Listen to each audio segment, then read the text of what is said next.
নমস্কার বন্ধুরা, সুভদ্রা রান্নাঘর থেকে আজকে তোমাদের দেখাবো ডুমুর দিয়ে একটা রেসিপি। দেখো আমার ডুমুরগুলো কেটে ধুয়ে জলে ভিজিয়ে রাখলাম, সেদ্ধ করে নিয়েছি। এবার আমি চটকে নেব, ডুমুরের কোপ্তাকারি বানাবো। সেদ্ধ করে চটকে নিয়েছি। আর উপকরণগুলো দেখাচ্ছি। দেখো, পেঁয়াজ, কাজু, কিশমিশ, চালমগজ, তারপরে কাঁচা লঙ্কা, টমেটো আর পেঁয়াজ কুচি সব আমি ভেজে নেব। আর দেবো নুন, হলুদ, জিরের গুঁড়ো আর হলো আদা বাটা।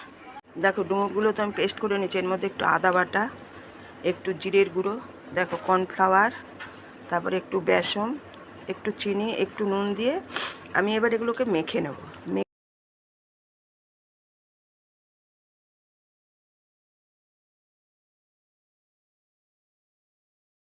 লাল লাল করে ভেজে নিয়েছি। এবার আমি কোপ্তাটা বসাবো। তেজপাতা, গরম মশলা বলতে লবঙ্গ, দারচিনি, দুটো এলাচ, একটু জিরে, শুকনো লঙ্কা। আলুগুলো কেটে নিয়েছি, এবার আমি তেলে দিয়ে দেবো। দেখো ফোড়ন দেওয়া হয়ে গেছে।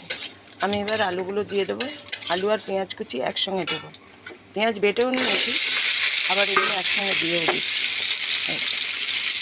তো আমি এর মধ্যে 1 চামচ ঘি দিয়ে দিচ্ছি।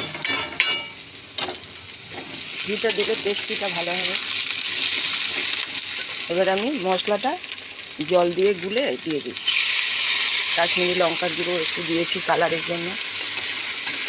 এবার যতক্ষণ তেল না ছাড়বে ততক্ষণ একটু অপেক্ষা করব। এটা খুব রসা হয়, মানে হালকা গামাকা, তো ঝোল হবে না। পেস্ট করে নিয়েছিলাম কাজু, চালমগজ, কিশমিশ, টমেটো, পেঁয়াজ সব, সেই পেস্টটা এখন দিয়ে দিলাম। এটা একটু ধুয়ে জলও দিলাম।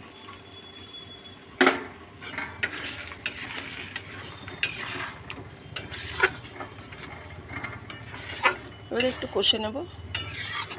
মশলাটা তেল ছেড়ে দিয়েছে, আমি এবার জল দিয়ে দিলাম।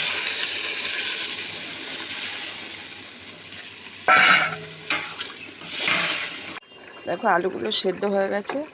আমি এবার কোপ্তাগুলো, ডুমুরের যে কোপ্তাগুলো করে রেখেছি, এগুলো এবার দিয়ে দিলাম।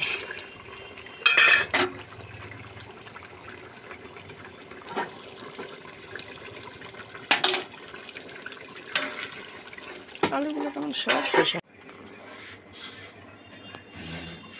দেখো আমার কোপ্তাগুলো হয়ে গেছে, আমি এবার নামিয়ে ফেলব।